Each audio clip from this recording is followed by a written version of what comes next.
Hello, voice clear है? Good morning to all of you. चलिए start करते हैं आज का सेशन हमारे साथ नर्सिंग वाईफाई एजुकेटर्स के साथ। तो हमारा जो टॉपिक से हम डिस्कस करते हैं हमारे पास वो क्या है, पीडियाट्रिक्स। बात करते हैं यहाँ पर हमारे पास जो आज का टॉपिक होने वाला है, ठीक है, वो है high risk newborn disease. High risk newborn disease. जब हम स्टार्टिंग डेमो क्लास लिया था तो वहां पर डिस्कस किया था कि हाई रिस्क न्यूबॉर्न डिजीज क्या क्या होता है। ऑलमोस्ट अभी तक हम जनरल पीरियड्स में मैक्सिमम टॉपिक्स कवर कर चुके हैं। कुछ टॉपिक जो मुझे पता है कि क्या क्या रिमेनिंग है वो मैं आपको कंप्लीट करा दूंगा बिफोर कंप्लीट ऑफ सिलेबस। हम यहाँ पर स्टार्ट करने जा रहे हैं high risk newborn disease. High risk newborn disease के अंदर जो पहला टॉपिक हम स्टार्ट कर रहे हैं, और ये यूजुअली हम स्टार्ट भी करते हैं, उसको बोलते हैं आरडीएस। क्या होता है आरडीएस? जिसको बोलते हैं रेस्पिरेटरी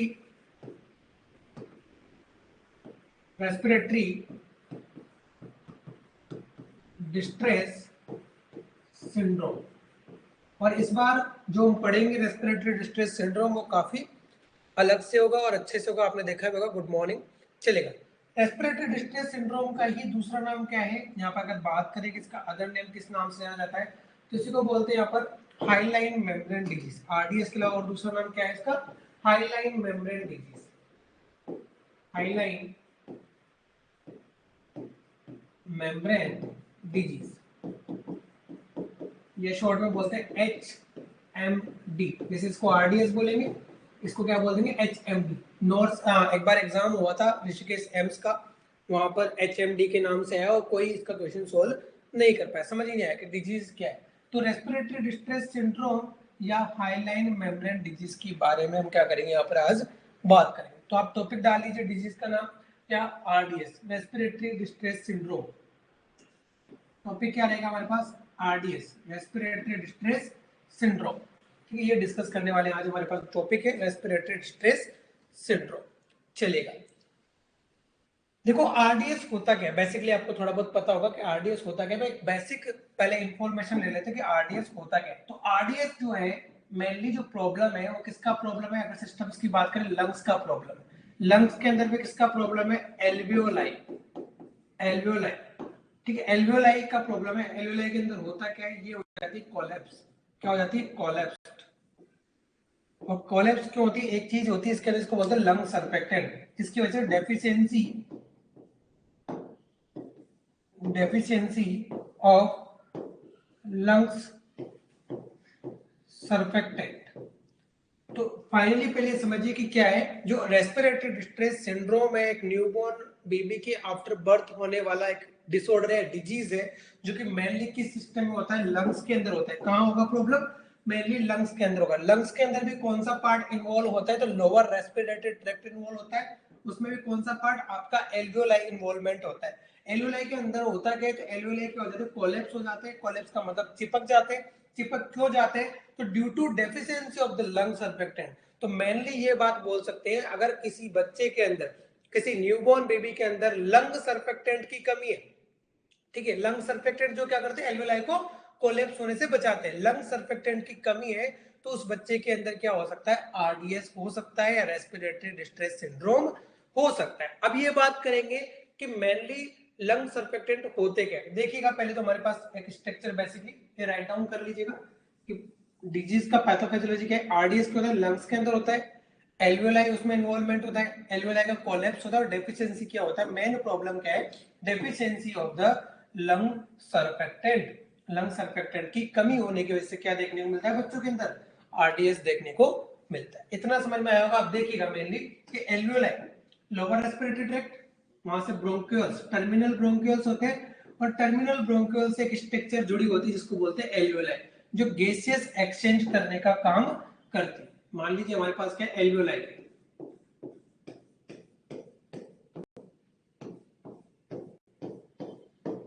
ठीक है, टर्मिनल ब्रोंकियल्स, टर्मिनल ब्रोंकियल्स, ठीक है, यहां से क्या जुड़ा हुआ है? स्ट्रक्चर क्या है? एल्वियोलाई। हम क्या बोला कि आरडीएस होता क्या है कि लंग सर्फेक्टेंट डेफिशिएंसी होने की वजह से एल्वियोलाई कोलैप्स हो जाएंगे। जिससे गैसेस एक्सचेंज होगा और बच्चे के अंदर क्या देखने को मिलेगा, हाइपोक्सिया, और रिजल्टिंग क्या होगा, लेबर्ड ब्रीथिंग, उसे बोलते हैं आरडीएस, रेस्पिरेटरी डिस्ट्रेस सिंड्रोम। तो देखिएगा जब टर्मिनल ब्रोंकियल से एल्वेओलाई जुड़ी हुई है, यहाँ पर कुछ सेल्स होती है जिनको बोलते हैं न्यूमोसाइट या एल्वेओलर सेल्स। क्या बोलते हैं, न्यूमोसाइट्स या एल्वेओलर सेल्स, एल्वेओलर सेल्स। ठीक है, तो यहाँ पर जो सेल्स आपको नजर आ रही है, जो सेल्स आपको नजर आ रही है एल्वेओलाई के अंदर, इन्हें क्या बोला गया है, न्यूमोसाइट्स या एल्वेओलर सेल्स बोला गया है, जो कि एल्वेओलाई के अंदर पाई जाएगी। ये कितने टाइप्स का होता है, तो ये न्यूमोसाइट जो है एल्वेओलाई के अंदर वो 3 टाइप्स की होती है। कितने टाइप्स की होती है, अगर बात करें यहाँ पर 3 टाइप्स की देखने को मिलती है। फर्स्ट, हम यहाँ पर देखिए कि न्यूमोसाइट के फंक्शंस क्या क्या होते हैं। मान लीजिए हमारे पास क्या न्यूमोसाइट फर्स्ट है,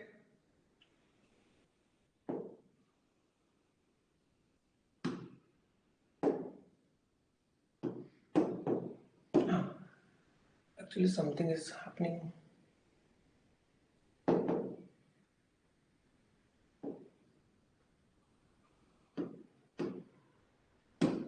देखो न्यूमोसाइट्स फर्स्ट, जो पहली तरह की न्यूमोसाइट होगी उसका मेन फंक्शन होता है गैसेस एक्सचेंज करना। क्या करना, गैस एक्सचेंज करना। गैसेस एक्सचेंज किस किस के बीच में करेगी गैस एक्सचेंज, तो इस एल्वेओलाई के चारों तरफ क्या होगा, ब्लड वेसल्स होगा, जो क्या कर रहा होगा, गैसेस एक्सचेंज में हेल्प कर रहा होगा। तो क्या करेगा ब्लड वेसल, CO2 को तो क्या करेंगे अंदर लेके जाएंगे एल्वेओलाई के, और वहां से क्या होंगे O2, एल्वेओलाई के हेल्प से क्या होगा, O2 कहां आएगा, ऑक्सीजन के अंदर आएगा। तो मेन फंक्शंस क्या है न्यूमोसाइट फर्स्ट का, गैसेस एक्सचेंज करना। अगर प्रॉपर गैसेस एक्सचेंज हो रहा है, नॉर्मल गैसेस एक्सचेंज हो रहा है, तो कोई प्रकार का किसी प्रकार का आरडीएस या रेस्पिरेटरी डिस्ट्रेस बच्चे के अंदर नहीं होगा। नेक्स्ट देखो, नेक्स्ट जो सेल्स होती है हमारे पास उसे बोलते हैं न्यूमोसाइट सेकंड। क्या बोलते हैं हम, न्यूमोसाइट सेकंड, या इनको बोल सकते हो क्या, एल्वेओलर सेल्स सेकंड। इनका जो मेन फंक्शन है, इनका जो काम होता है, उसका मेन ही फंक्शन क्या है, production of the lung surfactant, production of lungs surfactant. और हमने बोला क्या है, देखो प्रीवियस स्लाइड के अंदर मेन प्रॉब्लम क्या है कि डेफिशिएंसी ऑफ लंग सर्फेक्टेंट। तो मान लीजिए किसी वजह से अगर हमारे पास जो न्यूमोसाइट सेकंड है, जो न्यूमोसाइट सेकंड है, स्पेशल जो सेल है हमारे पास न्यूमोसाइट सेकंड जो सेल है, अगर वो क्या हो, प्रोडक्शन ना करे लंग सर्फेक्टेंट का, तो बच्चे के अंदर क्या हो सकता है, आरडीएस हो सकता है। नेक्स्ट देखो लास्ट वन क्या होता है हमारे पास, तो लास्ट वन सेल्स है, उनका नाम है यहाँ पर pneumocyte third, pneumocytes third, third type की सेल। इनका मेन फंक्शन क्या होता है, लंग्स मैक्रोफेगस, लंग्स मैक्रोफेगस। अब देखो लंग्स मैक्रोफेगस का मतलब कि आपने ये पता है कि लीवर के अंदर साइनोसोलिड होता है, वहां पर एक कूफर सेल्स नाम से सेल पाई जाती है, जो लीवर के अंदर जितने भी माइक्रो ऑर्गेनिज्म है उनको मारने का काम करती है। So same as it is जो न्यूमोसाइड थर्ड रहेगा, उसका मेन फंक्शन क्या रहेगा यहाँ पर, लंग्स मैक्रोफेगस। तो अभी तक हमने ये डिस्कस किया है कि एल्वेओलाई के अंदर 3 तरह की सेल्स होती है जिन्हें न्यूमोसाइट्स बोलते हैं। न्यूमोसाइट फर्स्ट जो होती है उसका मेन फंक्शन होता है यहाँ पर गैसेस एक्सचेंज करना between the lungs and alveoli. ठीक है, सेकंड है न्यूमोसाइट सेकंड, जो क्या करते हैं, production of lung surfactant. Lung surfactant ऐसे सब्सटेंस होते हैं जो गैसेस एक्सचेंज को क्या करते हैं, बढ़ाते हैं या इनहेंस करते हैं। इसलिए अगर लंग सर्फेक्टेंट नहीं होंगे तो गैसेस एक्सचेंज भी नहीं होगा। और हमारी डेफिनेशन यही बोल रही है कि अगर डेफिशिएंसी ऑफ लंग सर्फेक्टेंट है तो child having the risk of RDS, बच्चे को क्या हो सकता है, आरडीएस हो सकता है, रेस्पिरेटरी डिस्ट्रेस सिंड्रोम हो सकता है।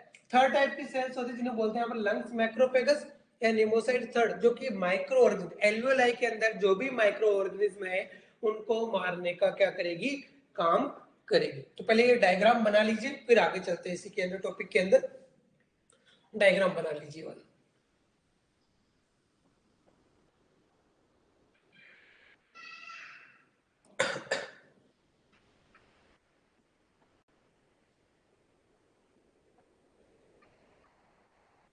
डन, चले आगे।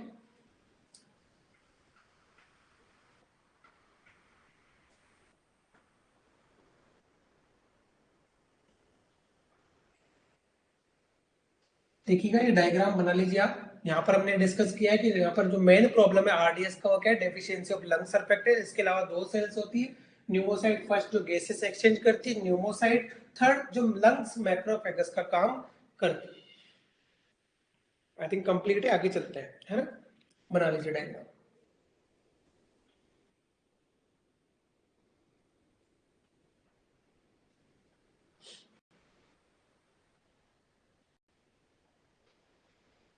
हो गया? अगर हो गया तो फिर आगे बढ़ते हैं। ये हमारा डिजीज पोर्शन स्टार्ट हो चुका है आज, high risk newborn disease. Previous जो भी जनरल पीरियड्स के क्वेश्चन है उसमें अगर कोई डाउट हो तो आप बता सकते हो, और आपको डेली टेस्ट देना है जो हम लगाते हैं आपके लिए ना, डीपीएस के रूप में। चलेगा, कंप्लीट। हटाओ इसको स्लाइड को। चलिए अब देखो यहाँ पर बात करते हैं डेफिनेशन। आरडीएस का डेफिनेशन क्या हो जाएगा, डेफिनेशन की बात करते हैं, टॉपिक स्टार्ट हुआ है तो डेफिनेशन कि due to deficiency of lungs surfactant, due to deficiency of the lung surfactant,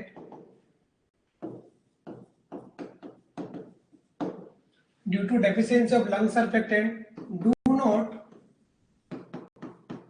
exchange of O2 and CO2 between the alveoli and blood vessels, resulting CO2 retention. That's why hypoxia मतलब tissues में oxygen की कमी, hypoxia and cyanosis occur in baby.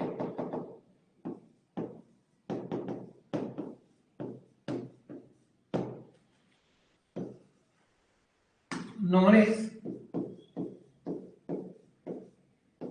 RDS, respiratory distress syndrome. उसे क्या बोलेंगे यहाँ पर, RDS बोलेंगे, known as RDS। ठीक है, due to deficiency of the lung surfactant, lung surfactant की कमी होने की वजह से, ठीक है, लंग सर्फेक्टेंट की कमी होने की वजह से डू नॉट एक्सचेंज, किसका एक्सचेंज नहीं हो रहा है, O2 एंड CO2 का, बिटवीन किसके, एल्वेओलाई एंड ब्लड वेसल्स के बीच में। रिजल्टिंग क्या होता है, CO2 रिटेंशन होता है। दैट्स व्हाई इस वजह से बॉडी के अंदर हाइपोक्सिया एंड साइनोसिस दिखाई देगा। ठीक है, हाइपोक्सिया साइनोसिस दिखाई देगा, और उसे ही क्या बोलते हैं यहाँ पर, आरडीएस बोलते हैं। कि क्या हो रहा है, हाइपोक्सिया से लेबर्ड ब्रीथिंग या फोर्सफुल ब्रीथिंग देखने को मिला, that is known as the RDS, respiratory distress syndrome बोला जाता है। अब देखिएगा आगे कि यहाँ पर रिस्क फैक्टर बोला गया, more than 50% of preterm baby having risk of RDS। हम ये डिस्कस करेंगे, ये लाइन क्यों लिखी हमने कि प्रीटर्म बेबी में रिस्क ज्यादा क्यों होता है, ये भी डिस्कस करेंगे। अभी केवल लिख लीजिएगा कि मोर देन 50% जो बेबीज होते हैं प्रीटर्म बेबीज, उनके अंदर क्या होता है, more then 50% of preterm babies having the risk of RDS, उनको RDS का रिस्क होता है। नेक्स्ट है, only 25% of term baby having risk of RDS, having risk of RDS। इससे इतना समझ में आ गया आपको कि अगर प्रीटर्म बेबीज होगा तो RDS होने का रिस्क ज्यादा है, और अगर टर्म बेबी होगा तो RDS होने का रिस्क क्या होगा, यहाँ पर कम होगा। क्यों होगा वो भी डिस्कस करेंगे, पहले लिखिए इतना कि मोर देन 50% ऑफ बेबीज जो होते हैं प्रीटर्म बेबीज, उनके अंदर RDS होने का रिस्क ज्यादा होता है। और बात करें यहाँ पर अगर टर्म बेबी होगा तो RDS होने का रिस्क क्या होगा, कम होगा।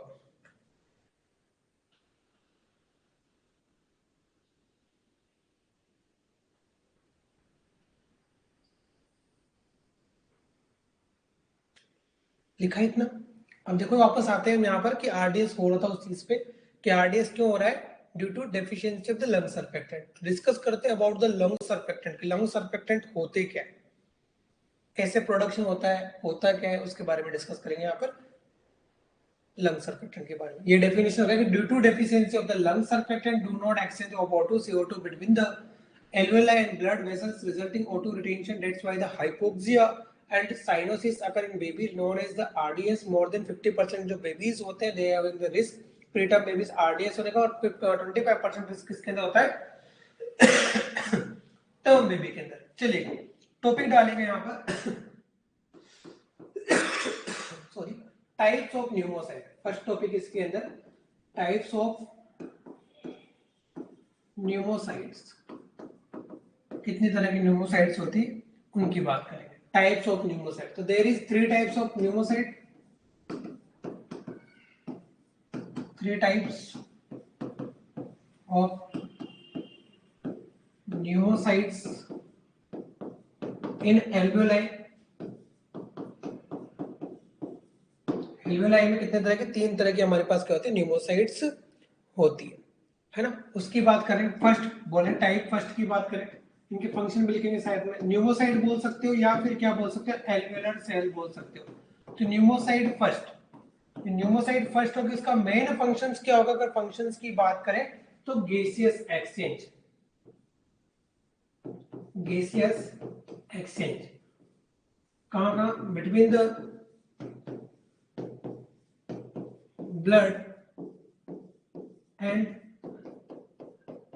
Alveoli, between the blood and alveoli के बीच में क्या होना गैसियस एक्सचेंज होना, इसका टाइप 1 के अंदर। नेक्स्ट बात करते हैं टाइप 2, सॉरी डायरेक्ट लिख लेते हैं न्यूमोसाइट सेकंड, न्यूमोसाइट्स सेकंड। ये क्या थी न्यूमोसाइट सेकंड, ये कर रही थी मेन फंक्शन के प्रोडक्शन ऑफ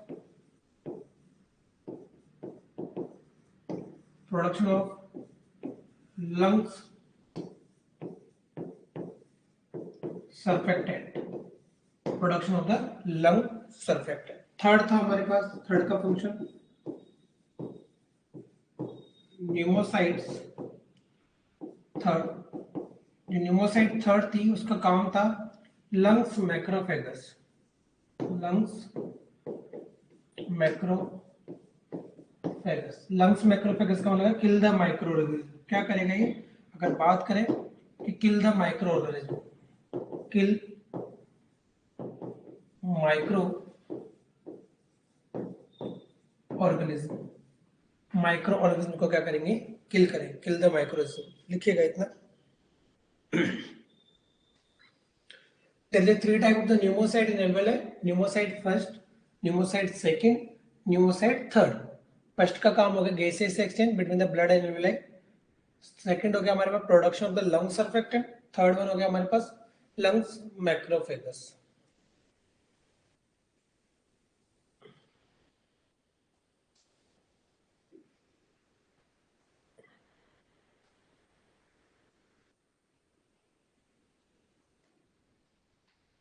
डन, चले आगे।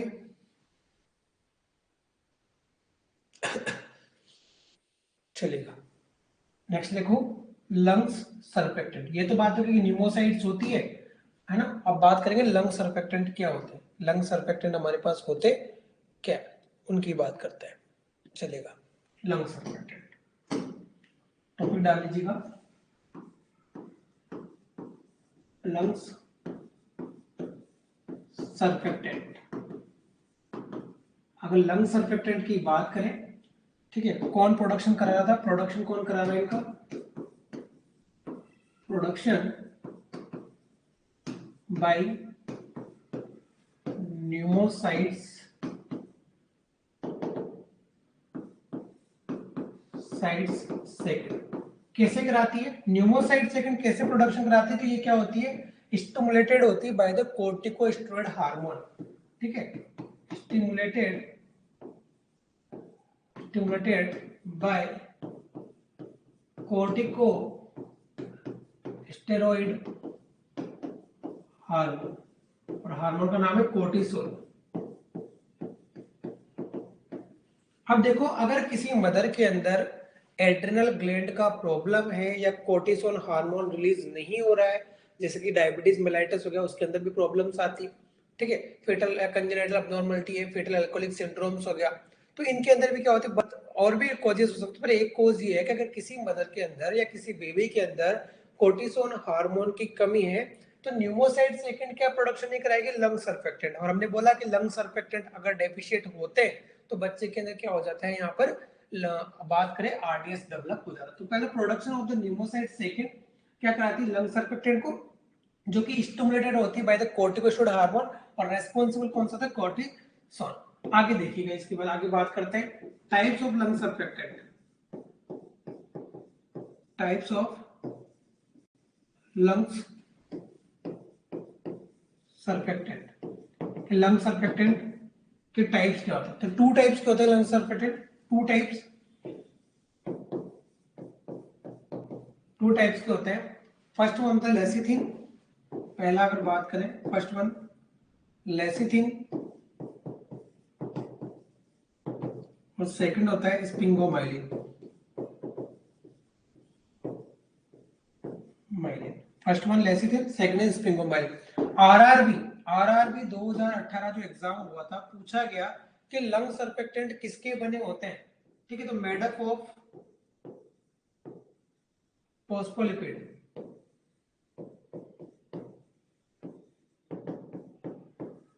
Made up of phospholipid. Phospholipid का मतलब हो गया यहाँ पर आपका प्रोटीन प्लस लिपिड,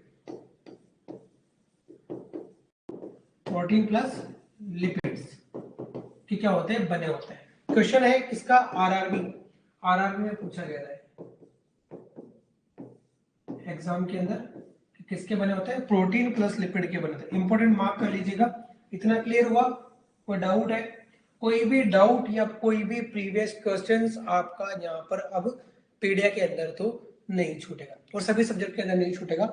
जो भी होगा उसको कंप्लीट रिमार्क करके और लिखेंगे नोट्स के साथ साथ। तो इतना राइट डाउन कीजिए कि लंग सर्फेक्टेंट क्या होते हैं, प्रोडक्शन बाय द न्यूमोसाइड सेकंड क्या होते हैं, जो कोर्टिकोस्टेरॉइड हार्मोन कोर्टिसोन के द्वारा न्यूमोसाइड सेकंड स्टिमुलेट होगी, और क्या प्रोडक्शन कराएगी, फोस्फोलिपिड। फोस्फोलिपिड का मतलब होगा लेसिथिन और स्पिंगोमाइलिन का क्या कराएगी, प्रोडक्शन करवाएगी। लिखिएगा इसका, यहाँ पर राइट डाउन करो।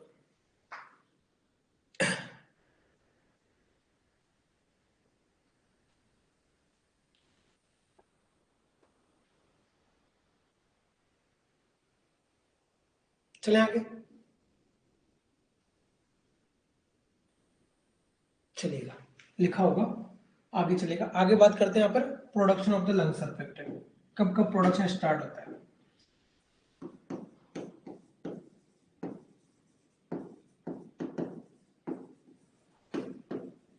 लंग्स सर्फेक्टेंट, तो देखो जो प्रोडक्शन होता है लंग सर्फेक्टेंट का, first start on 21 to 22 weeks of gestation. लगभग 21 से 22 वीक गेस्टेशन पे क्या हो जाता है, स्टार्ट हो जाता है।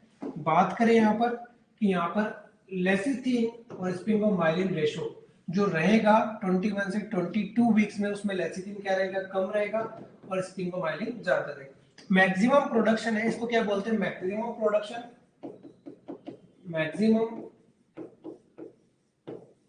प्रोडक्शन है, बट इनएक्टिव। पर क्या होता है, बट इनएक्टिव मतलब अगर 21 से 22 वीक्स में कोई बच्चा बर्थ करेगा तो वो जीवित नहीं रहेगा, बचेगा नहीं, पॉसिबिलिटीज नहीं, क्योंकि लंग सर्फेक्टेंट होना चाहिए गैसेस एक्सचेंज के लिए।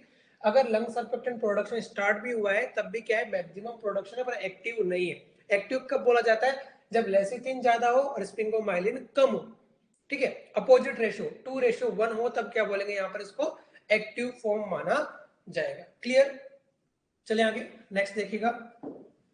नेक्स्ट बात करते हैं इनका रेशियो कब होते हैं। ये तो हो गया हमारे पास 21 से 22 वीक्स में रेशियो मिलेगा 2:1। नेक्स्ट बात करें 28 वीक्स, 28 वीक्स ऑफ जेस्टेशन। यहाँ पर जो लेसिथिन और स्पिंगोमाइलिन रेशियो रहेगा वो रहेगा 1:1। Baby can survive, baby can हो सकता है सर्वाइव कर जाए, baby can survive, baby having risk of RDS. Gases exchange तो होगा, पर बच्चे को क्या रहेगा यहाँ पर, रिस्क रहेगा किसका, आरडीएस होने का। नेक्स्ट आता है हमारे पास, अगर बात करें 25 to 26 weeks of gestation, lecithin sphingomyelin ratio कितना है? अगर आपसे बोल दिया जाए कि लेसिथिन और स्प्रिंगोमाइलिन जो रेशियो है वो रेशियो कितना है, 2:1। अगर 2:1 हमें मिलता है, देखिएगा अगर 2:1 हमें मिलता है तो इसको क्या बोलेंगे, there is no risk of RDS. क्या कंसीडर कर लिया जाएगा इसको, there is no risk of RDS, ठीक है, there is no risk of RDS. Maximum active, और क्या बोलेंगे, लंग सर्फेक्टेंट क्या है, मैक्सिमम एक्टिव। तो सिंपल सी बात है, आपसे पूछा जाए कि टर्म बेबी के अंदर लेसिथिन स्प्रिंगोमाइलिन रेशियो क्या होता है, तो आपका राइट आंसर रहेगा 2:1 होता है। क्या होता है, 2:1 होता है। आपका राइट आंसर क्या रहेगा, 2:1 होता है। मैक्सिमम पूछा जाए तो 2:1 होता है, और there is no risk of RDS, यहाँ पर किसी भी प्रकार के आरडीएस के होने का रिस्क नहीं होता है। तो राइट डाउन कर लीजिएगा इसको भी कंप्लीटली। पहले production of lung surfactant start होता है 21 से 22 वीक्स पर, जो रेशियो होता है 1:2 होता है मैक्सिमम प्रोडक्शन, बट इनएक्टिव, मतलब बच्चे का ही है, not as a risk, RDS का रिस्क छोड़ो, बच्चा जीवित ही नहीं रहेगा अगर बर्थ भी किया। 28 वीक्स पर अगर कोई बच्चा पैदा भी हो जाता है 7 महीने के अंदर, उसका लेसिथिन स्प्रिंगोमाइलिन जो रेशियो है वो कितना है, 1:1 है। Baby having the risk of RDS, sure इस बेबी को क्या होगा, आरडीएस रहेगा। हमने बोला जितना प्रीटर्म होगा, इसलिए बोल रहे हैं, हम बोल रहे थे आगे लिखा 50% प्रीटर्म बेबीज को क्या होता है, आरडीएस होता है। तो जितना ज्यादा बच्चा प्रीटर्म होगा उसको उतना ही ज्यादा आरडीएस होने का क्या रहेगा, रिस्क रहेगा। जब बच्चा टर्म टर्म की ओर बढ़ेगा तो क्या हो रहा है, टर्म के अंदर जो लंग सर्फेक्टेंट रेशियो होता है 2:1, जो कि क्या कराता है, गैसेस एक्सचेंज कराता है, तो मैक्सिमम एक्टिव होते हैं, इसलिए बच्चे कहते हैं there is no risk of RDS, किसी प्रकार के आरडीएस के होने की रिस्क नहीं होती है। तो ये था हमारे पास production of the lung surfactant. Write down कीजिए।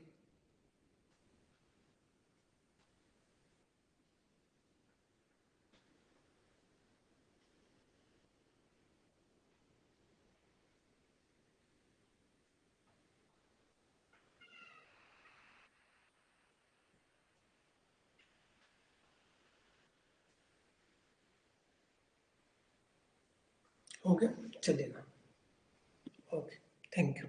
चलिए आगे बात करते हैं यहाँ पर।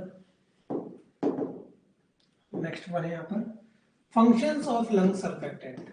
क्या फंक्शंस करते हैं, फंक्शंस ऑफ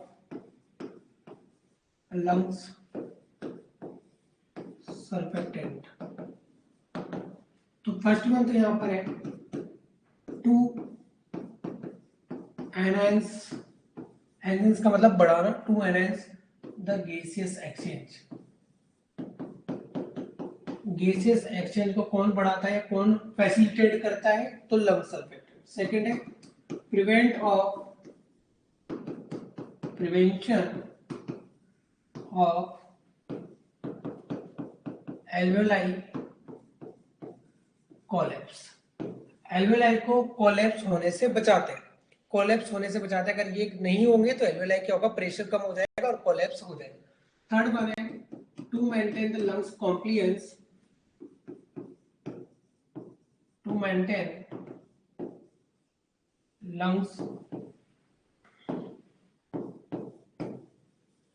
कॉम्प्लियंस। इसका मतलब हो गया, कॉम्प्लियंस का मतलब decrease the lung surface tension, lungs surface tension को कम करता है। जब लंग सरफेस टेंशन कम होगी तभी गैसेस एक्सचेंज ज्यादा होगा। तो लिख लीजिएगा to decrease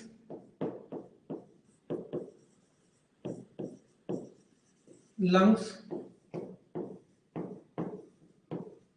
surface tension.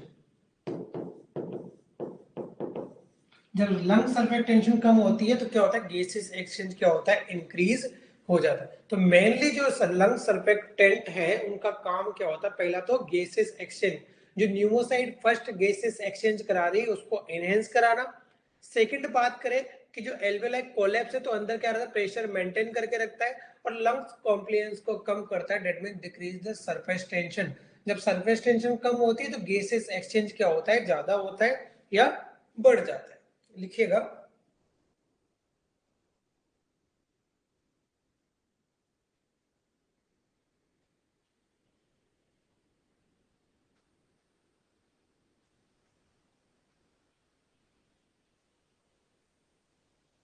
Done, चलेगा आगे। नेक्स्ट अब आते हैं डिजीज पोर्शन के ऊपर। कोजेस ऑफ आरडीएस,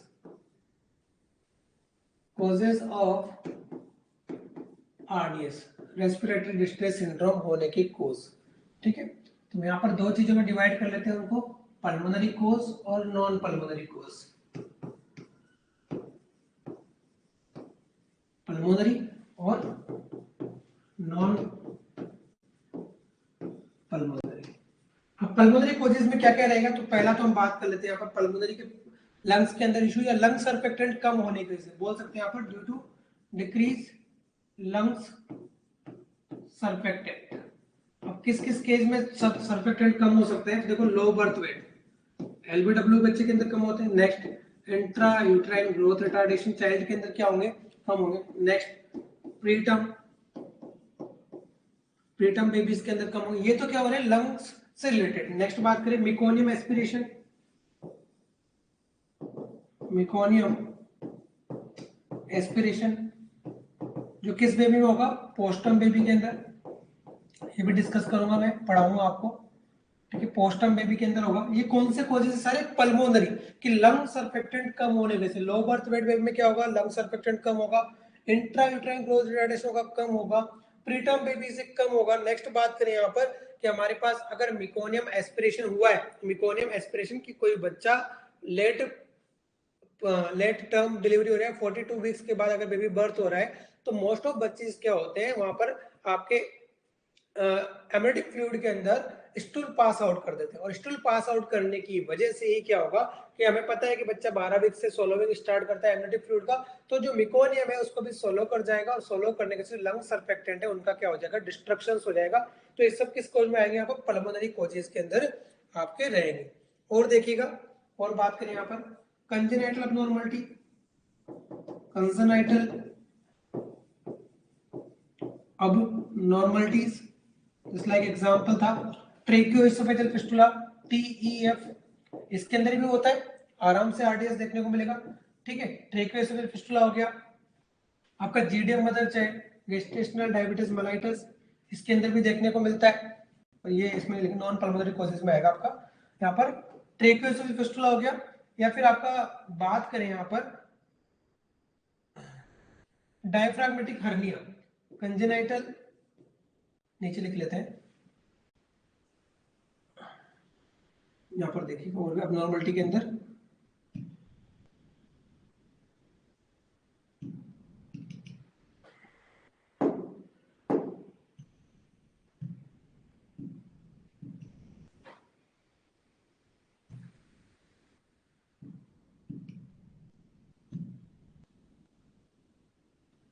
नेक्स्ट आपके पास यहाँ पर डायफ्राग्मेटिक हर्निया। तो ये सारे कोजेस क्या रहेंगे आपके पास, कंजेनाइटल कोजेस रहेंगे किसके, हमारे पास आरडीएस होने के। ठीक है, सारे क्या है, पल्मोनरी कोजेस।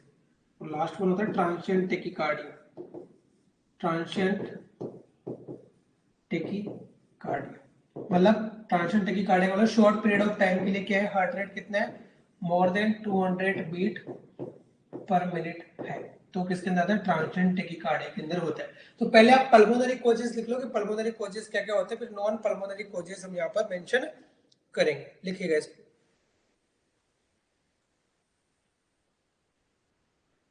यहाँ पर लिख लीजिएगा,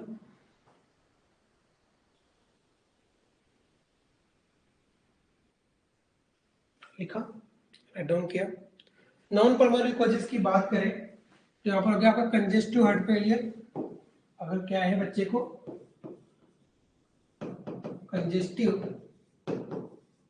हार्ट फेलियर है, तब भी क्या होता है, रेस्पिरेटरी डिस्ट्रेस होता है, पल्मोनरी अंदर ब्लीडिंग होने की वजह से डिस्ट्रेस यहाँ पर हो जाता है। ठीक है, नेक्स्ट है हमारे पास यहाँ पर अगर बात करें, नेक्स्ट वन हो सकता है बर्थ एक्सपेक्सिया, कोई ब्रेन का पार्ट डैमेज हो चुका है, इस वजह से क्या हो चुका है, रेस्पिरेटरी लेबर्ड ब्रीथिंग हो रहा है, बर्थ से हाइपोग्लाइसीमिया, हाइपोग्लाइसीमिया के अंदर देखने को मिलता है। नेक्स्ट बात करें हाइपोथर्मिया, तब भी क्या होता है, यहाँ पर होता है। नेक्स्ट बात करें यहाँ पर हाइपोग्लाइसीमिया, हाइपोथर्मिया, इन सारे केसेस के अंदर हमें क्या मिलेगा, नॉन पल्मोनरी, लंग्स का कोई इन्वॉल्वमेंट नहीं है, अदर देन द लंग्स के अंदर कोई और प्रॉब्लम है, उस वजह से क्या हो रहा है, लेबर्ड ब्रीथिंग या हाइपोक्सिया देखने को मिल रहा है या रेस्पिरेटरी डिस्ट्रेस देखने को मिल रहा है, तो सारे किसके अंदर आएंगे, नॉन पल्मोनरी कॉजेस के अंदर आएंगे। कंप्लीट है, चलेगा आगे, अगर कंप्लीट है तो फिर आगे चलते हैं।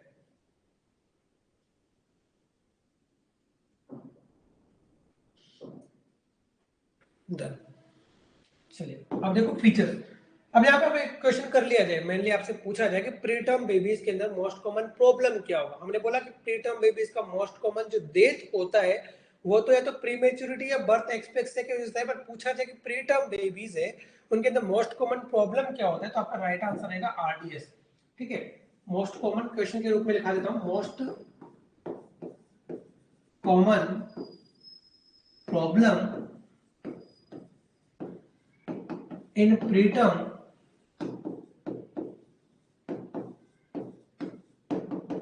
बेबीज। क्वेश्चन है most common problem preterm babies, option है आपके पास कि हाइपोग्लाइसीमिया,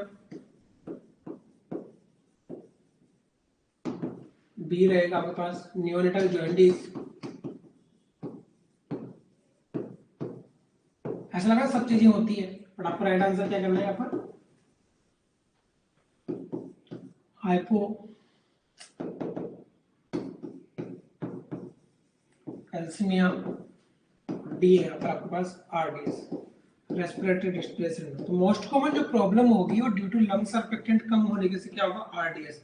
आरडीएस यहाँ पर देखना होगा। अगर यहाँ पर सिंपली देता कि टर्म बेबी है, टर्म बेबी के अंदर मोस्ट कॉमन प्रॉब्लम क्या होती है, तो आपका राइट आंसर होता है यहाँ पर क्या, हाइपोग्लाइसेमिया। किसके अंदर, टर्म बेबीज के अंदर हाइपोग्लाइसीमिया, या पोस्ट टर्म बेबीज के अंदर भी क्या होता है, हाइपोग्लाइसीमिया। क्लियर है, कोई डाउट है किसी को, क्लियर। पूछा जाए कि प्रीटर्म बेबीज या न्यूबॉर्न बेबीज की डेथ क्यों होती है मोस्ट कॉमन, तो आप बोल सकते हो प्री मैच्योरिटी होने की वजह से क्या होगा, यहाँ पर डेथ होगा। चले आगे, इतना लिखा, अगर लिखा है तो आगे चले कि features of RDS, features of RDS हटा रहा हूं इसको। Most common problem in the preterm babies hypoglycaemia, neonatal jaundice, hypocalcaemia, RDS. तो राइट आंसर होगा RDS. But in case preterm babies की बात करेंगे तो आरडीएस हो गया, और टर्म बेबीज की बात करेंगे, पोस्ट टर्म बेबीज की बात करेंगे, ठीक है, पोस्ट टर्म बेबीज के अंदर आरडीएस होने के चांस बहुत कम होते हैं, तो वहां पर राइट प्रॉब्लम्स क्या होता है, उसके अंदर हाइपोग्लाइसीमिया देखने को मिलता है। नेक्स्ट देखिएगा, फीचर्स ऑफ आरडीएस, क्या क्या फीचर मिलेंगे, फीचर्स ऑफ आरडीएस। देखिएगा, सिम्टम्स अगर with in 4 to 6 hours of birth. अगर कोई बच्चा है और उसके अंदर आरडीएस तो वेरी सुन, मैक्सिमम टाइम है कि विद इन 4 to 6 आवर्स के अंदर क्या साइन सिम्टम्स नजर आएंगे। साइन सिम्टम्स और ट्राइड सिम्टम्स की बात करते हैं। ट्राइड सिम्टम, 3 स्पेशल सिम्टम्स जो आपको देखने को मिलेंगे ही मिलेंगे, ट्राइड सिम्टम्स। फर्स्ट वन क्या होगा, सबसे पहले क्या मिलेगा, कोई बताएगा क्या मिलेगा, फर्स्ट वेरी फर्स्ट बच्चे के अंदर क्या देखने को मिलेगा, अगर उसको आरडीएस है तो सबसे पहले क्या देखने को मिलेगा, बोलो क्या मिलेगा सबसे फर्स्ट। आप कोई बच्चा आपके पास आया है न्यूबॉर्न बेबी और आप उसको ऑब्जर्व कर रहे हो और आपको लग रहा है कि आरडीएस इसको हो सकता है, तो किस बिहाफ पे आप बोलोगे कि उसको आरडीएस है, वेरी फर्स्ट, यस टेकीपीनिया, बिल्कुल राइट। तो हमें क्या मिलेगा यहाँ पर, टेकीपीनिया। टेकीपीनिया का सिंपल सा अर्थ कि न्यूबॉर्न बेबी का जो नॉर्मल रेस्पिरेशन रेट होता है वो 30 to 60 ब्रीथ पर मिनट होता है, तो यहाँ पर क्या मिलेगा, more than 60 breath per minute मिलेगा। 60 ब्रीथ से ज्यादा मिलेगा, कि more than 60 breath per minute आपको क्या मिलेगा, देखने को मिलेगा। नेक्स्ट बात करेंगे, नेक्स्ट में क्या मिलेगा, तो इंक्रीज ब्रीथिंग वर्क। सेकंड होता है रेस्पिरेटरी मसल रिट्रैक्शन। क्या हो रहा है? हाइपोक्सिया हो रहा है। हाइपोक्सिया की वजह से असेसरी मसल्स या बात करें कि जो इंट्राकोस्टल मसल्स है उनका यूज किया जा रहा है किसके लिए? रेस्पिरेशन के लिए।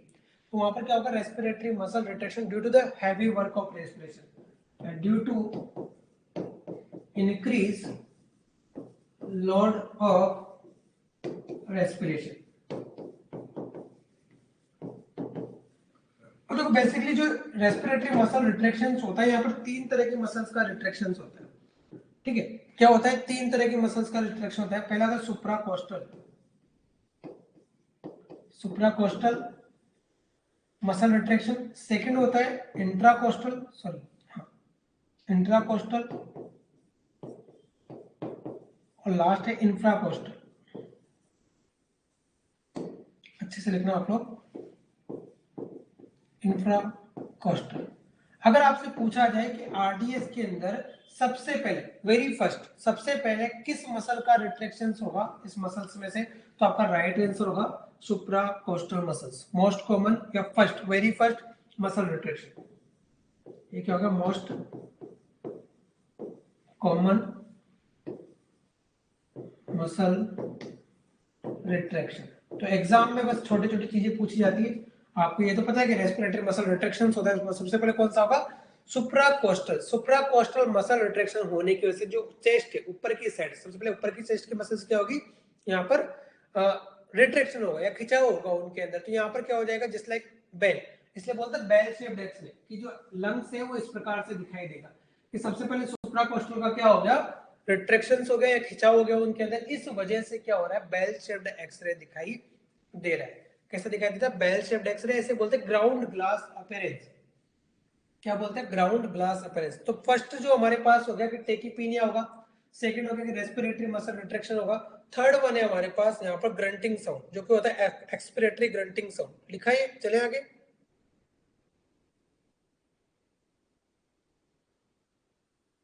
डन। चलो थर्ड वन लिखना है यहाँ पर। तीनों मसल्स हो गए, फर्स्ट टेकीपीनिया, रेस्पिरेटरी रिट्रैक्शन, उसके अंदर सुप्राकोस्टल, इंफ्राकोस्टल और हमारे पास इंट्राकोस्टल। थर्ड जो इंपॉर्टेंट सिम्टम्स है वो है grunting sound. Grunting sound, grunting sound भी कौन सा कब आएगा? At the time of,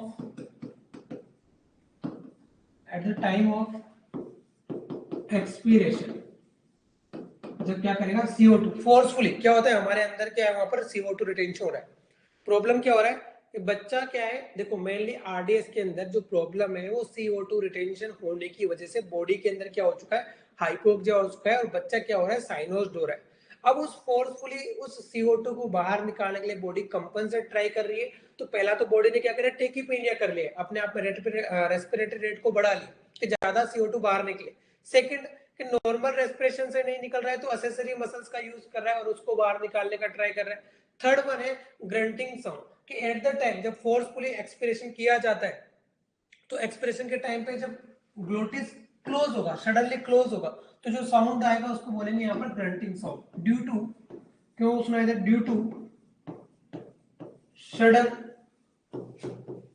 closing of, due to sudden closing of grunting sound, due to sudden closing of glottis, glottis के क्लोज होने की वजह से, जो ग्लोटिस है ठीक है उसके क्लोज होने की वजह से क्या मिलेगा हमें? यहाँ पर ग्रंटिंग साउंड सुनाई देंगे। लास्ट टाइम बात करें अदर सिम्टम्स के अंदर क्या क्या मिलेगा, तो अदर्स की बात कर लेते हैं। यहाँ पर इसी के अंदर मेनली क्या होगा? Cyanosis and hypoxia. Other sign symptom है साइनोसिस और हाइपोक्सिया। जब हाइपोक्सिया बॉडी के अंदर होता है, जब हाइपोक्सिया बॉडी के अंदर होता है तो कैसा रेस्पिरेशन चलता है? Anaerobic, anaerobic respiration. अगर एरोबिक रेस्पिरेशन बनता है तो उसमें क्या होता है? हमारे पास एटीपी जनरेट होती है, और एनएरोबिक जब रेस्पिरेशन होता है तो एंड प्रोडक्ट बनता है लैक्टिक एसिड। क्या बनता है? Lactic acid. कहां बनेगा ये? मसल्स के अंदर,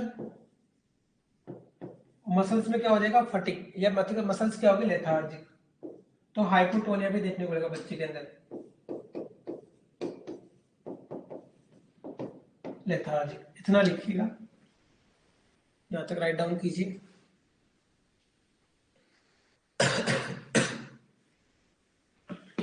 कोई डाउट है अभी तक यहां तक इसके अंदर?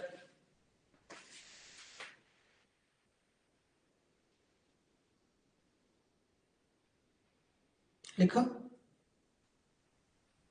आगे चलेगा इसी के अंदर।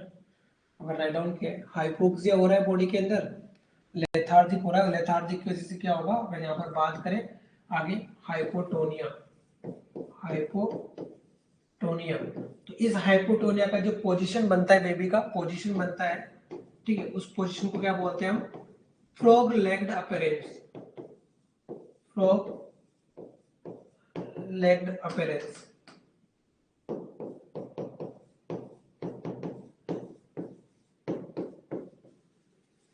फ्रॉग लेग्ड अपीयरेंस बोला जाता है। चलिए लाइट डाउन कर लो, आराम से लिखो। समझ में तो आ रहा है ना, कोई प्रॉब्लम तो नहीं है अभी तक? पीछे स्लाइड करना हो तो बता दो, है ना।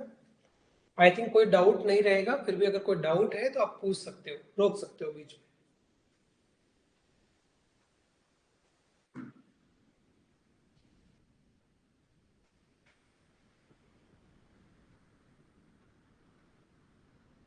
फ्रॉग लेग्ड अपीयरेंस लिखा हुआ है लास्ट में, फ्रॉग लेग्ड अपीयरेंस।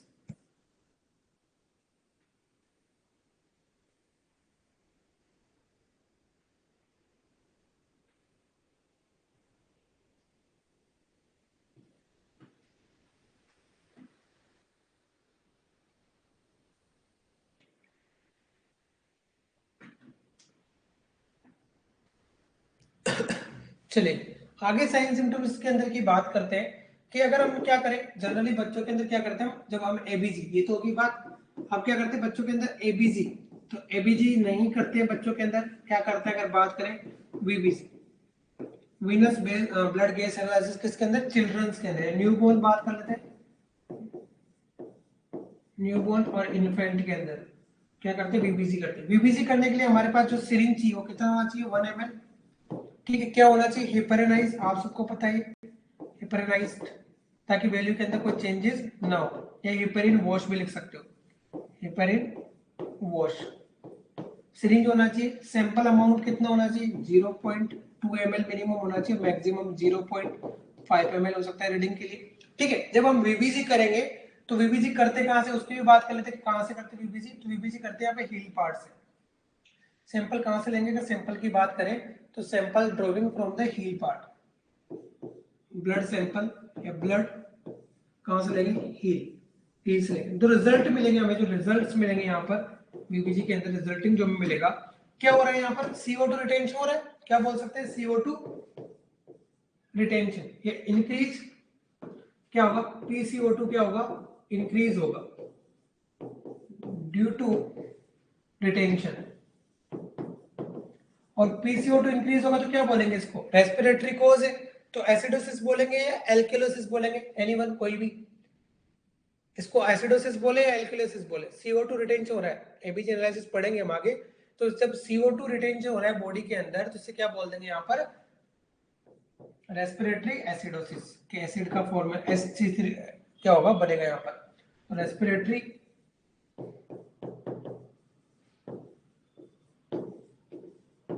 एसिडोसिस। तो आपसे पूछा जाए कि बच्चे के अंदर जब किसी बच्चे को आरडीएस हो रहा है, तो आरडीएस में क्या देखने को मिलता है, तो उसके अंदर देखने को मिलेगा रेस्पिरेटरी, क्या मिलेगा, एसिडोसिस देखने को मिलेगा। क्लियर।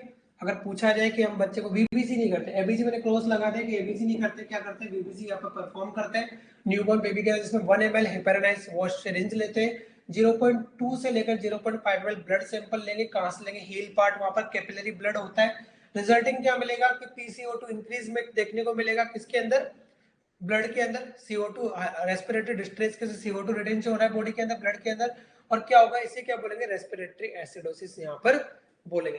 तो ये बेसिकली सिम्टम्स कंप्लीट हुए कि सिम्टम्स क्या क्या होते हैं। अब देखिएगा नेक्स्ट, अगर आपसे पूछा जाए कि व्हाट इज द प्राइमरी या initial sign of RDS, sign पूछा जाए तो राइट आंसर आता है आपका नेजल फ्लेयरिंग। इसको राइट डाउन कीजिए, फिर डिस्कस करते हैं उसके बारे में, नेजल फ्लेयरिंग के बारे में। इस बार कोई मिस्टेक नहीं करेंगे हमें ना, सिलेक्शन लेना ही है हमें,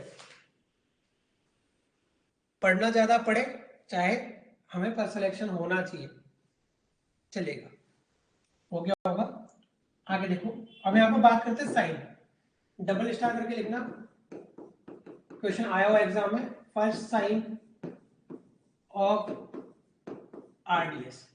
फर्स्ट साइन ऑफ आरडीएस जब भी बोला जाएगा उसे बोलते हैं nasal flaring, nasal flaring. Nasal flaring का मतलब क्या होता है, जब बच्चा फोर्सफुली एक्सपिरेशन करता है, जब बच्चा फोर्सफुली एक्सपिरेशन करता है तो एक्सटर्नल जो नेयर्स है वो क्या होते हैं, वाइड होते हैं। आपको क्या दिखाई देंगे, वाइड दिखाई देंगे। तो इसको बोलते हैं at the time of expiration, at the time of expiration क्या मिलेगा, एक्सटर्नल नेयर्स बिकम हो जाते हैं क्या, वाइडनिंग हो जाते हैं, एक्सटर्नल नेयर्स बिकम वाइड, एक्सटर्नल नेयर्स क्या होता है, वाइड हो जाते हैं, उसे बोलते हैं नेजल फ्लेयरिंग। तो वेरी वेरी इंपॉर्टेंट है, what is the first sign of the RDS पूछा जाए तो आपका आएगा यहाँ पर क्या, फर्स्ट साइन के अंदर हमारे पास आएगा यहाँ पर क्या, नेजल फ्लेयरिंग। नेक्स्ट यहाँ पर what is the pattern of, what is the pattern, question आएगा what is the pattern of respiration in RDS. RDS में किस प्रकार का श्वसन होता है या किस प्रकार का रेस्पिरेशन पैटर्न होता है। एग्जैक्टली आंसर आता है आपका सी सा रेस्पिरेशन पैटर्न, सी सा रेस्पिरेशन पैटर्न।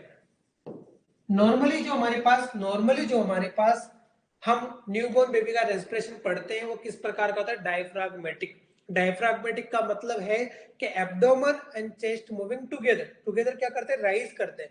अगर किसी बच्चे के अंदर आपको एब्डोमेन तो राइज मिल रहा है कि एब्डोमेन बढ़ रहा है, पर चेस्ट अगर राइज नहीं होता है तो उसको बोलते हैं सी सा रेस्पिरेशन पैटर्न। क्या बोलते हैं, सी सा respiration pattern. If the child do not moving his chest but rather than उसका क्या हो रहा है, एब्डोमेन ज्यादा मूवमेंट हो रहा है, समुद्र की लहरों की तरह अगर ऐसा कुछ देखने को मिल रहा है, दोनों साथ साथ मूवमेंट नहीं कर रहे हैं, तो उस केस को हम क्या बोलते हैं, यहाँ पर सी सा रेस्पिरेशन पैटर्न बोलते हैं। लिखिएगा इसको, सी सा रेस्पिरेशन पैटर्न।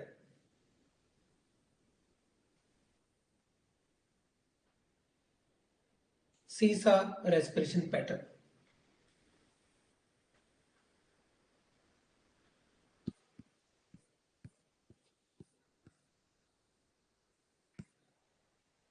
हो गया, जहां जहां क्वेश्चन लगाना है क्वेश्चन मार्क लगा लो, डायरेक्टली क्वेश्चन आता है तो हिट करना है, ठीक है, डन। चलेगा आगे, आगे बात करते हैं यहाँ पर अब इसके बाद इसके डायग्नोसिस की। ये हो गए इसके साइन एंड सिम्टम्स कंप्लीट। अब बात करते हैं डायग्नोसिस। डायग्नोसिस कैसे करते हैं, डायग्नोसिस दो तरीके से होता है। फर्स्ट है एंटीनेटल, नेटल का बिफोर बर्थ ऑफ बेबी, तो उसके लिए हम जो टेस्ट करते हैं उसका नाम है फॉर्म टेस्ट। दूसरा नाम है उसका बबल टेस्ट। थर्ड उसी का नाम क्या है यहाँ पर, शेप टेस्ट। जनरली कब करते हैं, अगर हम बात करें कब किया जाता है, मोस्ट कॉमनली कब करते हैं, 28 to 32 weeks.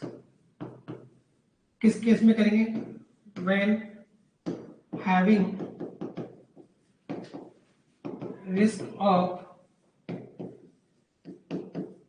preterm labor, when having the preterm labor, या डिलीवरी भी बोल सकते हो, चाहे सिजेरियन हो चाहे आपका सिजेरियन हो, या आप बोल सकते हैं दूसरा कौन सा कि नॉर्मल वेजाइनल डिलीवरी, दोनों के अंदर कर सकते हैं, ऐसा कोई रिस्क। तो क्या करते हैं भाई, एक टेस्ट ट्यूब लेते हैं, उसके करते हैं अंदर लेट एमनियोसेंटेंसिस। क्या करेंगे, लेट एमनियोसेंटेंसिस। अगर इस वीक में करें तो उसको लेट ही बोलेंगे, लेट एमनियोसेंटेंसिस। और क्या लेंगे यहाँ से, एमनियोटिक फ्लूइड, ठीक है। कितना लेंगे एमनियोटिक फ्लूइड, तो बात करते हैं यहाँ पर 0.5 ml। कितना हो गया, 0.5 ml। क्या लेंगे, एमनियोटिक फ्लूइड। 0.5 ml क्या ले लिया हमने यहाँ पर, एमनियोटिक फ्लूइड ले लिया। अब इसको क्या करेंगे, एमनियोटिक फ्लूइड को यहाँ पर मिक्स करेंगे। 0.5 ml क्या लेंगे यहाँ पर, नॉर्मल सलाइन NS लेंगे, ठीक है, नॉर्मल सलाइन NaCl, ठीक है। और 1 ml क्या लेंगे, 1 ml लेंगे एथेनॉल। क्या लेंगे, एथेनॉल। एल्कोहल कितना कंसंट्रेशन वाला, 95% कंसंट्रेशन वाला। ये हो गया हमारे पास बेसिकली टेस्ट करने का तरीका। अब इसको क्या करेंगे, shake for 15 minute, shake for 15 minute. अच्छे से डायग्राम बना लेना, सही लगेगा। अब समझिएगा हम क्या बोल रहे हैं। अगर कोई ऐसा बच्चा है जिसको रिस्क है, क्या रिस्क है कि वहां पर क्या हो सकता है कि उसका प्रीटर्म बेबी डिलीवर हो सकता है, प्रीटर्म लेबर हो सकता है, तो उस केस के अंदर हम क्या करेंगे, उस केस के अंदर हम क्या करेंगे, यहाँ पर फॉर्म टेस्ट, बबल टेस्ट या सेक टेस्ट परफॉर्म करेंगे, जो यूजुअली 28 से 32 वीक्स में किया जाता है। लेट एमनियोसेंटेसिस करके 0.5 ml एमनियोटिक फ्लूइड निकाल लिया जाता है। एमनियोटिक फ्लूइड के अंदर 0.5 ml नॉर्मल सलाइन मिक्स किया जाता है। उसके अलावा 1 ml एथेनॉल 95 कंसंट्रेशन वाला मिक्स किया जाता है। अब एमनियोटिक फ्लूइड क्यों लिया, कि ऐसा माना जाता है कि बच्चा जब सोलो करता है एमनियोटिक फ्लूइड, तो उसके साथ साथ क्या करता है, कुछ अमाउंट के अंदर लंग सर्फेक्टेंट बाहर आ जाते हैं, किसके अंदर, एमनियोटिक फ्लूइड के अंदर। अब हम क्या करें, जब 15 सेकंड के लिए, 15 मिनट गलत लिखा है हमने, 15 सेकंड के लिए इस टेस्ट ट्यूब को सेक किया जाता है। और 15 सेकंड के लिए जब इस टेस्ट ट्यूब को शेक करेंगे, ठीक है, तो अगर यहाँ पर क्या बन जाए, देखिएगा, अगर यहाँ पर क्या बन जाए, बबल्स बन जाए शेक करने के बाद, तो there is no risk of RDS, कोई रिस्क नहीं आरडीएस की। बट अगर शेक करने के बाद बबल्स नहीं बनते, किसी प्रकार के बबल्स नहीं बनते, तो there is a risk of RDS. तो क्या होगा, बच्चे को रिस्क होगा किसका, आरडीएस का। तो इसके आगे अंदर लिख सकते हैं यहाँ पर ही,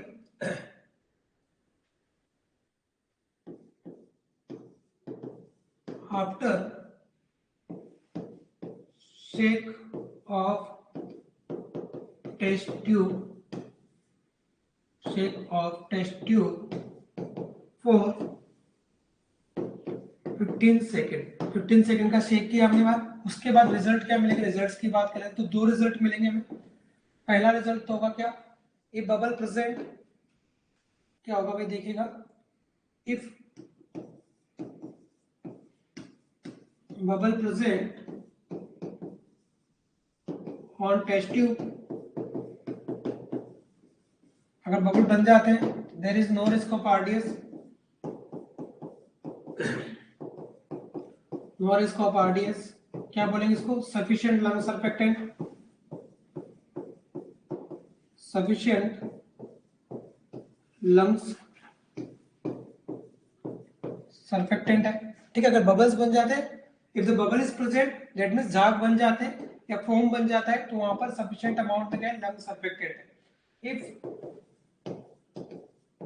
एब्सेंट ऑफ बबल, या तो एब्सेंट है, and a few in number, a few in number, कुछ थोड़े मोटे झाग बने, ए फ्यू इन नंबर है, तो there is a risk of RDS, ठीक है।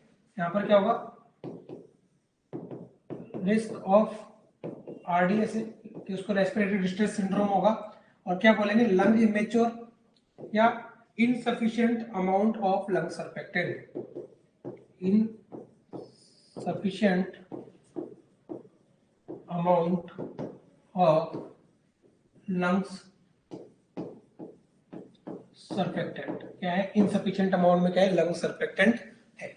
समझ में आया, कोई प्रॉब्लम है, एक टेस्ट ट्यूब ले रहे हैं, उसके अंदर 0.5 ml एमनियोटिक फ्लूइड डाल रहे हैं, 0.5 ml नॉर्मल सलाइन डाल रहे हैं, और 1 ml क्या डाल रहे हैं वहां पर। अगर बात करें कि 1 ml क्या ले रहे हैं, उसके अंदर एथेनॉल ले रहे हैं 95 कंसंट्रेशन वाला। अगर बबल बन जाते हैं, बबल फॉर्मेशन है top of the test tube के ऊपर, तो लंग सर्फेक्टेंट प्रेजेंट है, बच्चे को बर्थ के बाद कोई आरडीएस नहीं होगा। बट इन केस अगर बबल्स नहीं बनते हैं, तो बच्चे के अंदर क्या होगा, रिस्क ऑफ आरडीएस होगा। राइट डाउन कर लीजिए इसको, फिर आगे बढ़ेंगे। डायग्नोसिस के अंदर पहला है एंटीनेटल।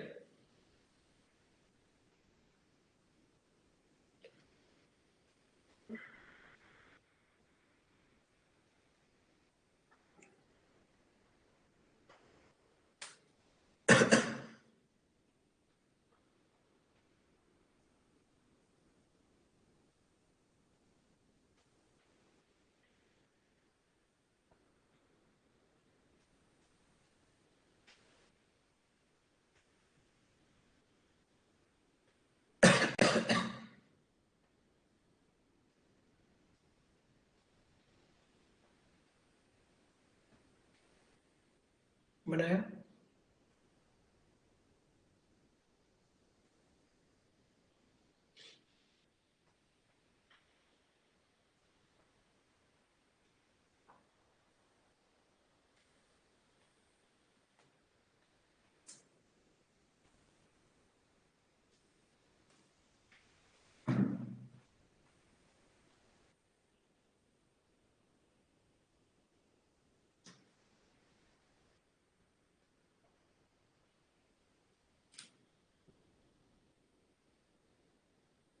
ठीक है, लिखा। आज के लिए इतना काफी है। इसका पोस्टनेटल डायग्नोसिस और अदर जो इन्वेस्टिगेशन है वो नेक्स्ट क्लास में हम कंप्लीट करेंगे। कोई भी डाउट हो तो आप सेंड कर सकते हो। मैं thank you so much watching to nursing wifi.